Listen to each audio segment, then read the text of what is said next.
Vermont State Historic Sites 250th Anniversary Educational Opportunities and Resources for Educators.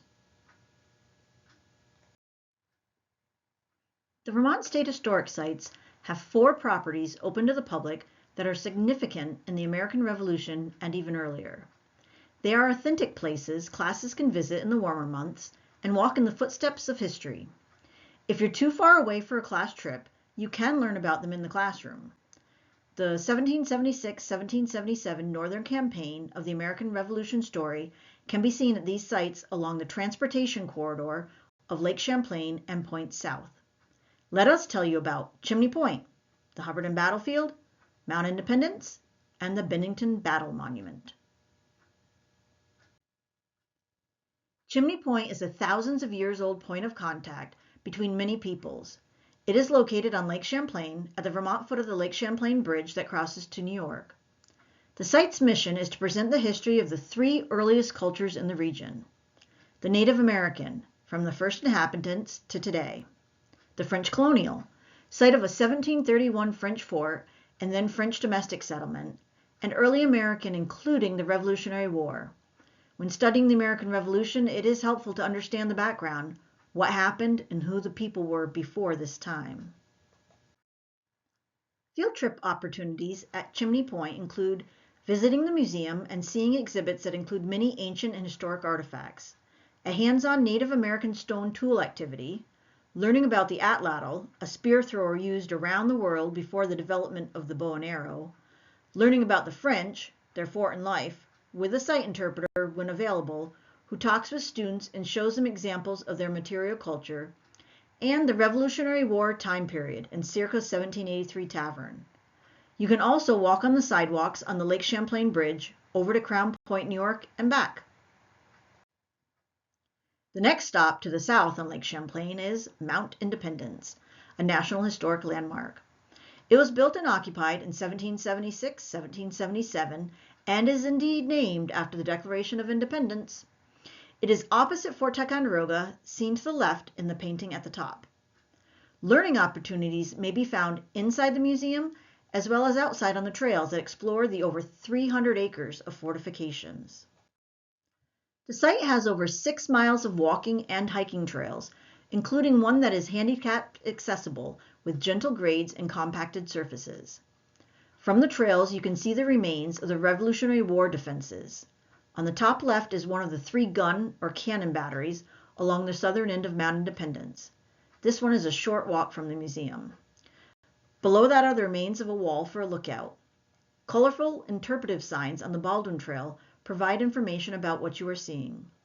When available, a site interpreter will accompany and talk with the classes on their trail walk. Inside, the site offers an orientation, museum exhibits to explore with Revolutionary War artifacts found in archaeological investigations of the site, the Revolutionary War soldiers talking sculpture, an orientation film, and a large mural showing what Mount Independence looked like at its busiest time. There's also a hands-on artifact activity. The Ox Cart holds groupings of real and replica Revolutionary War artifacts for students to investigate. Students learn about archaeology and analyze artifacts from 6 different types of locations at Mount Independence to figure out what the artifacts are, how they might have been used, and who used them. Helpful information for all includes a Mount Independence resource guide available online, the excellent illustrated book Strong Ground, Mount Independence and the American Revolution, and a series of short videos, The Artifacts of Mount Independence and the Stories They Tell. Hubbardton Battlefield is the site of the only Revolutionary War battle fought solely in what would become Vermont on July 7, 1777. The British technically won the battle, but it was a successful American rearguard action. It stopped British pursuit of the main American army that had to leave Mount Independence and Fort Ticonderoga. Because of this rearguard action, the Americans were able to keep moving safely, saving them for American victories later that year at Bennington and Saratoga. Learning opportunities in the museum include an orientation, the exhibit which tells the story using artifacts, a narrated fiber optic map with colored lights showing battle movements, and a short film. Outside is the Battlefield Trail, with interpretive signs.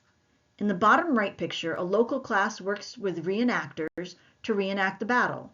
The Americans wear blue shirts, British red shirts, and Germans the green shirts. The Bennington Battle Monument at 306 feet high is the tallest structure in Vermont.